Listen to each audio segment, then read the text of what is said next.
मित्रों, हमारे पूर्वजों की आत्माओं की शांति और मोक्ष के लिए आज हम श्रीमद् भगवद गीता के प्रमुख अध्याय का श्रवण करेंगे। और श्राद्ध पक्ष के दौरान भगवद गीता का पाठ और श्रवण हमारे पूर्वजों को संतुष्टि और शांति प्रदान करता है। श्रीमद् भगवद गीता का पाठ करने से पितृदोषों से मुक्ति मिल सकती है। अब तक पितृपक्ष के दौरान हमने आपको अनेक कहानियां सुनाई। अब इसी क्रम में अब हम श्रीमद् भगवद गीता के एक प्रमुख अध्याय को सुनेंगे, जिसका नाम मोक्ष संन्यास योग है। यह अध्याय 78 श्लोकों का अमृत है। यह भगवद गीता का सबसे प्रमुख अध्याय है और इसमें कई विषयों को शामिल किया गया है। श्राद्ध पक्ष के दौरान गीता के इस अध्याय का अध्ययन करने से और सुनने से परम दयालु भगवान हमारे पूर्वजों पर अपनी विशेष कृपा बरसाते हैं, जिसके कारण हमें अपने जीवन की कठिनाइयों का समाधान मिलता है और हमारे जीवन में खुशियां आती हैं। मित्रों, शास्त्रों में लिखा है कि पितृपक्ष के दौरान भगवद गीता के अध्यायों को सुनने से पहले यदि इसकी महिमा भी सुन ली जाए तो इससे प्राप्त होने वाले पुण्य और लाभ कई गुना बढ़ जाते हैं, क्योंकि इसकी महिमा का वर्णन स्वयं भगवान श्री हरि विष्णु ने माता लक्ष्मी से किया था।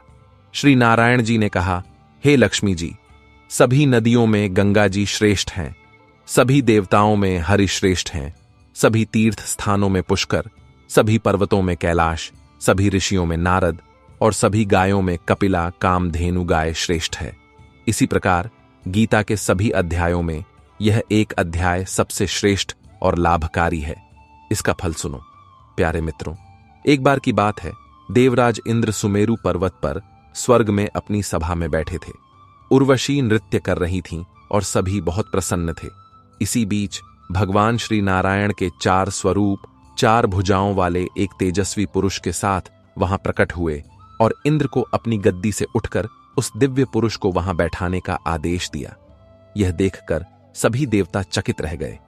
इंद्र ने झुककर सम्मानपूर्वक उस तेजस्वी पुरुष को अपना आसन प्रदान किया, लेकिन वह मन ही मन सोचने लगे। इंद्र ने अपने गुरु बृहस्पति से पूछा, गुरुदेव, आप सर्वज्ञ हैं, आप मुझे बताएं कि इस व्यक्ति ने ऐसा कौन सा पुण्य कर्म किया है जिससे वह इंद्र के सिंहासन के योग्य हो गया है। जहां तक मुझे पता है, उसने न तो कोई यज्ञ, दान, व्रत किया और न ही कोई तीर्थ स्थान बनाया, न तो उसने तालाब खुदवाए, न मंदिर बनवाए और न ही किसी को संरक्षण दिया। फिर भी वह इंद्र के सिंहासन के योग्य कैसे हो गया? बृहस्पति जी ने कहा, हे राजन, इसका रहस्य केवल भगवान श्री नारायण ही बता सकते हैं। हम सब उनके पास चलते हैं। तब इंद्र, बृहस्पति और अन्य देवता श्री नारायण जी के पास पहुंचे और उनके सामने साष्टांग प्रणाम करके प्रार्थना की।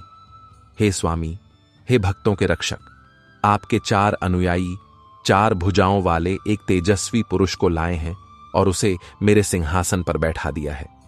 मुझे नहीं पता कि उसने कौन से पुण्य कर्म किए हैं।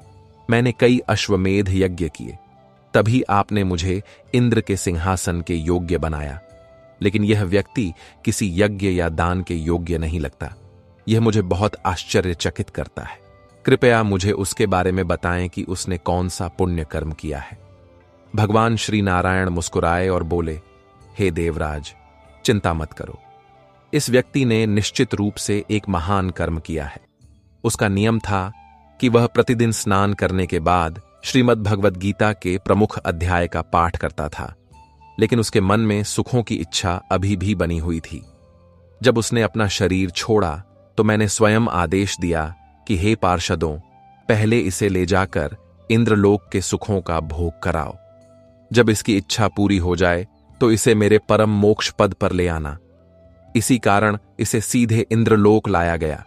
इस प्रकार उस व्यक्ति ने कुछ समय तक इंद्रलोक के सुखों का आनंद लिया और फिर भगवान श्री नारायण जी का परम मोक्ष प्राप्त करके वह वैकुंठ पहुंच गया। भगवान श्री नारायण ने आगे कहा, हे लक्ष्मी जी, यह प्रमुख अध्याय के नित्य पाठ की महिमा है। जो भक्त यह करता है वह इंद्रलोक को प्राप्त करता है और अंत में भगवान की कृपा से मोक्ष प्राप्त करता है। जो पितृपक्ष के 16 दिनों के दौरान तर्पण, श्राद्ध आदि नहीं कर पाते, उन्हें इस अवधि में अपने पूर्वजों की शांति के लिए गीता के प्रमुख अध्याय का पाठ अवश्य करना चाहिए। और उसका फल पितरों को समर्पित करना चाहिए। तो मित्रों, अब हम भगवद गीता के प्रमुख अध्याय श्रीमद् भगवद गीता अध्यायों के मोक्ष संन्यास योग को सुनते हैं। इस अध्याय में अर्जुन त्याग और संन्यास के संबंध में प्रश्न पूछते हैं। दोनों शब्दों का मूल अर्थ त्यागना ही है। सन्यासी वह है जो गृहस्थ जीवन में प्रवेश नहीं करता और समाज का त्याग करके निरंतर आध्यात्मिक साधना करता है। त्यागी वह है जो कर्म में तो लगता है लेकिन अपने कर्मों के फलों का आनंद लेने की इच्छा का त्याग कर देता है। यही गीता का मुख्य अर्थ है। श्री कृष्ण इस दूसरे प्रकार के त्याग की सराहना करते हैं। वे कहते हैं कि यज्ञ, दान, तपस्या और कर्तव्यों का पालन कभी नहीं छोड़ना चाहिए, क्योंकि ये बुद्धिमानों को शुद्ध करते हैं। इन्हें केवल अपने कर्तव्य की पूर्ति के लिए ही संपादित किया जाना चाहिए। ये कर्म के फलों से बिना किसी आसक्ति के किए जाते हैं। इस अध्याय के पहले श्लोक में अर्जुन ने कहा, हे महाबाहु, मैं त्याग और संन्यास के बारे में जानना चाहता हूं। हे केश निषूदन, हे ऋषिकेश, मैं दोनों के बीच के अंतर को जानने में भी रुचि रखता हूं। भगवान श्री कृष्ण ने कहा कि सांसारिक इच्छाओं के त्याग को विद्वान लोग संन्यास कहते हैं और सभी कर्मों के फलों के त्याग को बुद्धिमान लोग त्याग कहते हैं। कुछ ऋषि कहते हैं कि सभी प्रकार के कर्मों को दोषपूर्ण मानकर त्याग देना चाहिए, लेकिन अन्य विद्वान इस बात पर जोर देते हैं कि यज्ञ, दान और तपस्या जैसे कर्मों को कभी नहीं छोड़ना चाहिए। हे भरत श्रेष्ठ, अब त्याग के संबंध में मेरे अंतिम शब्द सुनो। हे मनुष्यों, सिंह त्याग की 3 प्रकार की श्रेणियां वर्णित की गई हैं। यज्ञ, दान और तपस्या को कभी नहीं छोड़ना चाहिए। इन्हें निश्चित रूप से संपन्न किया जाना चाहिए। यज्ञ, दान और तपस्या महान आत्माओं को भी शुद्ध करते हैं। इन सभी कार्यों को आसक्ति और फल की इच्छा के बिना पूरा किया जाना चाहिए। हे अर्जुन, यह मेरा स्पष्ट और अंतिम निर्णय है। निर्धारित कर्तव्यों को कभी नहीं छोड़ना चाहिए। मोह के कारण निर्धारित कार्यों का त्याग तमोगुणी कहलाता है। निर्धारित कर्तव्यों को कष्टप्रद मानकर त्यागना रजोगुणी कहलाता है। ऐसा त्याग कभी भी लाभकारी या फलदायी नहीं होता। जब कोई व्यक्ति कर्मों को अपना कर्तव्य मानकर और परिणामों से बिना किसी आसक्ति के करता है, तो उसके त्याग को सतोगुण कहा जाता है, जो न तो अप्रिय कार्यों से बचते हैं और न ही उन्हें सुखद मानकर उनमें लिप्त होते हैं। ऐसे लोग वास्तव में त्यागी होते हैं। वे सात्विक गुणों से संपन्न होते हैं और उन्हें कर्म की प्रकृति के बारे में कोई संदेह नहीं होता। देहधारी प्राणियों के लिए कर्मों का पूरी तरह से त्याग करना असंभव है, लेकिन जो अपने कर्मों के फलों का त्याग करते हैं वे वास्तव में त्यागी कहलाते हैं। जो सांसारिक सुखों से आसक्त हैं उन्हें मृत्यु के बाद भी 3 प्रकार के कर्म फल मिलते हैं, सुखद, अप्रिय और मिश्रित। लेकिन जो अपने कर्मों के फलों का त्याग करते हैं उन्हें न तो इस संसार में और न ही मृत्यु के बाद ऐसे कर्मों के परिणामों को भुगतना पड़ता है। हे अर्जुन, अब मुझसे सांख्य दर्शन के सिद्धांतों के अनुसार कर्मों को पूरा करने के 5 कारणों को समझो। वे कर्मों के परिणामों को नियंत्रित करने की समझ देते हैं। शरीर, कर्ता, विभिन्न इंद्रियां, विभिन्न प्रकार के प्रयास और विधि यानी ईश्वर, ये 5 कर्म के कारक तत्व हैं। शरीर, मन या वाणी से जो भी कर्म किया जाता है, चाहे वह सही हो या गलत, ये 5 सहायक कारक हैं जो इसे नहीं समझते और केवल आत्मा को कर्ता मानते हैं। वे चीजों को वैसे नहीं देख सकते जैसे वे वास्तव में हैं। जो कर्ता होने के अहंकार से मुक्त हैं और जिनकी बुद्धि भ्रमित नहीं है, वे जीवों की हत्या करते हुए भी न तो उन्हें मारते हैं और न ही कर्म से बंधते हैं। ज्ञान, अनुभव और ज्ञाता कर्म को प्रेरित करने वाले 3 कारक हैं। कर्ण, कर्म और कर्ता कर्म के 3 घटक हैं। सांख्य दर्शन में ज्ञान, कर्म और कर्ता की 3 श्रेणियां बताई गई हैं और उसी के अनुसार प्रकृति के 3 गुणों के अनुसार उनका भेद किया गया है। इन्हें सुनो। जिस ज्ञान से व्यक्ति सभी जीवित प्राणियों में एक अविभाजित अविनाशी सत्ता को देखता है, उसे सात्विक ज्ञान कहा जाता है। जिस ज्ञान से व्यक्ति विभिन्न शरीरों में अनेक जीवित प्राणियों को अलग और असंबंधित के रूप में देखता है, उसे राजसिक माना जाता है। वह ज्ञान जिसमें व्यक्ति की ऐसी धारणा होती है जैसे कि वह संपूर्ण है, और जो ज्ञान किसी तर्क या सत्य पर आधारित नहीं है उसे तामसिक ज्ञान कहा जाता है। जो कर्म शास्त्रों के अनुसार बिना किसी आसक्ति या घृणा की भावना के और बिना किसी फल की इच्छा के किया जाता है वह सत्गुण प्रकृति का होता है। जो कर्म स्वार्थ की प्रेरणा से और अभिमान तथा तनाव के प्रभाव में किए जाते हैं वे रजोगुणी प्रकृति के होते हैं। जो कर्म मोहवश और अपनी क्षमताओं, परिणामों, हानियों और दूसरों को होने वाले नुकसान का आकलन किए बिना किए जाते हैं वे तमोगुण में कहे जाते हैं। जो अहंकार और आसक्ति से मुक्त है, उत्साह और दृढ़ संकल्प से भरा है, ऐसे कर्ता को सतोगुणी कहा जाता है। जब कोई कर्ता कर्म के फल की इच्छा, लोभ, हिंसक प्रवृत्तियों, अशुद्धता, हर्ष और शोक के कारण कर्म करता है तो उसे रजोगुण में कहा जाता है। जो व्यक्ति अनुशासनहीन, अशिष्ट, जिद्दी, धोखेबाज, आलसी, उदास और काम टालने वाला होता है उसे तमोगुणी कहा जाता है। हे अर्जुन, अब मैं तुम्हें प्रकृति के 3 गुणों के अनुसार विभिन्न प्रकार की बुद्धि और प्रवृत्तियों के बारे में विस्तार से बता रहा हूं, तुम उसे सुनो। हे परंपरा के पुत्र, जिस बुद्धि से व्यक्ति जानता है कि क्या सही है और क्या गलत, क्या कर्तव्य है और क्या नहीं करना है, किससे डरना चाहिए और किससे नहीं डरना चाहिए, क्या उसे बांधेगा और क्या उसे मुक्त करेगा, वह सात्विक बुद्धि है। हे पार्थ, जो सही और गलत तथा सही और गलत आचरण में भेद करने में भ्रमित है, ऐसी बुद्धि को राजसिक कहा जाता है। जो बुद्धि अंधकार से ढकी रहती है, धर्म अधर्म में सत्य की कल्पना करता है, वह तामसिक प्रकृति की है। जो धैर्य योग के माध्यम से विकसित होता है और जो मन, प्राण और इंद्रियों को स्थिर रखता है उसे सात्विक धृति यानी संकल्प कहा जाता है। वह अवस्था जिससे व्यक्ति अपने कर्तव्यों का पालन आसक्ति और अपने कर्मों के फल की इच्छा से करता है, सुख और धन की प्राप्ति में लगा रहता है, उसे राजसी धृति कहा जाता है। अहंकार से भरा संकल्प जिसमें आलोचना, भय, शोक, मोह, निराशा और धोखेबाजी का त्याग नहीं किया जाता उसे तमोगुणी धृति कहा जाता है। हे अर्जुन, अब मुझसे 3 प्रकार के सुखों के बारे में सुनो जिससे देहधारी आत्मा आनंद प्राप्त करती है और सभी दुखों के विनाश तक भी पहुंच सकती है। जो शुरू में जहर जैसा लगता है लेकिन अंत में अमृत जैसा हो जाता है उसे सात्विक सुख कहा जाता है। यह शुद्ध बुद्धि से उत्पन्न होता है। आत्मज्ञान में स्थित होने पर इंद्रियों के उनके विषयों के संपर्क से प्राप्त होने वाला सुख राजोगुणी कहलाता है। ऐसा सुख शुरू में अमृत जैसा लगता है लेकिन अंत में जहर जैसा हो जाता है। जो सुख शुरू से अंत तक आत्मा को ढकता है और जो आलस्य और लापरवाही से उत्पन्न होने वाली नींद है उसे तामसिक सुख कहा जाता है। पृथ्वी पर या स्वर्ग के उच्च लोकों में कोई भी जीवित प्राणी प्रकृति के इन 3 गुणों के प्रभाव से मुक्त नहीं है। हे शत्रुओं के संहारक, ब्राह्मणों, क्षत्रियों, वैश्यों और शूद्रों के कर्तव्यों को उनके स्वभाव के अनुसार और प्रकृति के 3 गुणों के अनुसार विभाजित किया गया है, उनके जन्म के अनुसार नहीं। शांति, संयम, तपस्या, पवित्रता, धैर्य, सत्यता, ज्ञान, विवेक और परलोक में विश्वास ये सभी ब्राह्मणों के स्वाभाविक गुण हैं।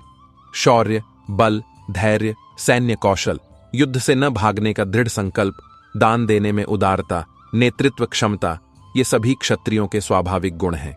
कृषि, पशुपालन, दूध उत्पादन और व्यापार वैश्य लोगों के स्वाभाविक व्यवसाय हैं। श्रम और सेवा शूद्रों के स्वाभाविक कर्तव्य हैं।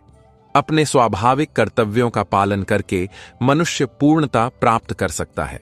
अब मुझसे सुनो कि कैसे मनुष्य निर्धारित कर्तव्यों का पालन करके पूर्णता प्राप्त करता है।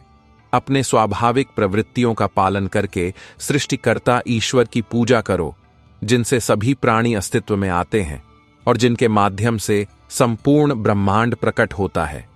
इस प्रकार अपने कर्तव्यों का पालन करके व्यक्ति आसानी से सफलता प्राप्त कर सकता है। अपने धर्म का निर्दोष रूप से पालन करना दूसरों के काम को उचित तरीके से करने से बेहतर है। अपने स्वाभाविक कर्तव्यों का पालन करने से मनुष्य पाप नहीं करता। किसी को भी अपने स्वाभाविक कर्तव्यों का त्याग नहीं करना चाहिए, भले ही उनमें दोष हों।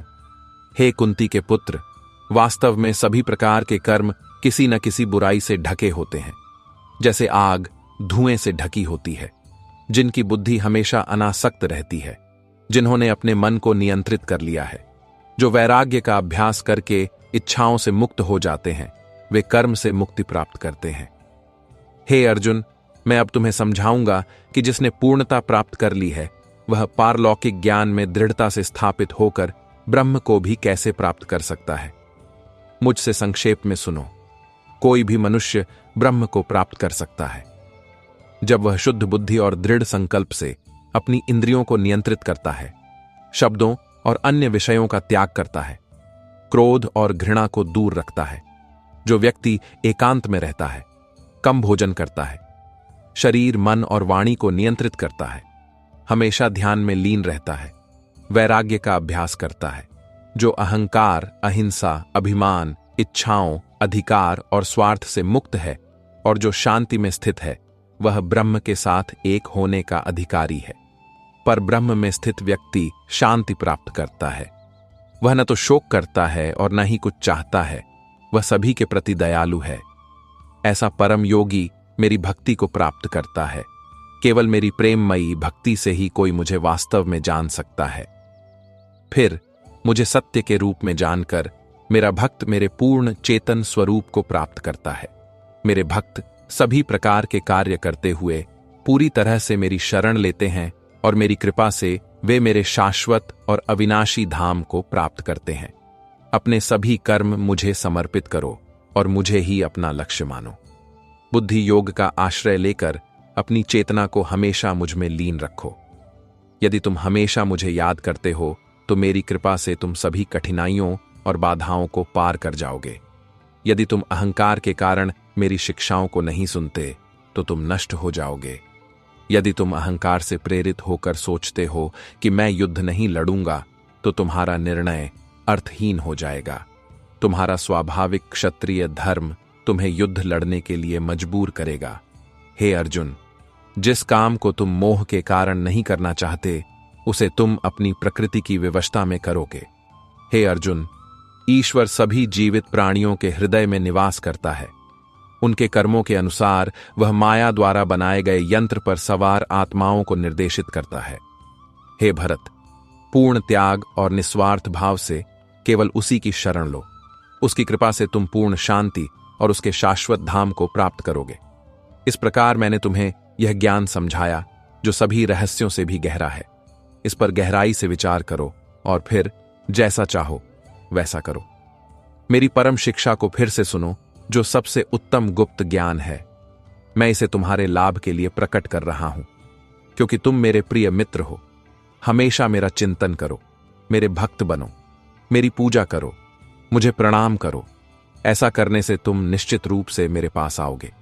मैं तुमसे यह वादा करता हूं क्योंकि तुम मेरे बहुत प्रिय मित्र हो। सभी प्रकार के धर्मों का त्याग करो और केवल मेरी शरण लो। मैं तुम्हें सभी पाप कर्मों से मुक्त कर दूंगा। डरो मत। यह उपदेश कभी भी उन लोगों को नहीं दिया जाना चाहिए जो न तो तपस्वी हैं और न ही जो भक्त नहीं हैं। इसे उन लोगों को नहीं सुनाना चाहिए जो आध्यात्मिक मामलों को सुनने के इच्छुक नहीं हैं और विशेष रूप से उन लोगों को नहीं जो मुझसे द्वेष रखते हैं। जो इस सबसे गूढ़ ज्ञान को मेरे भक्तों को प्रदान करते हैं वे एक बहुत प्रिय कार्य करते हैं।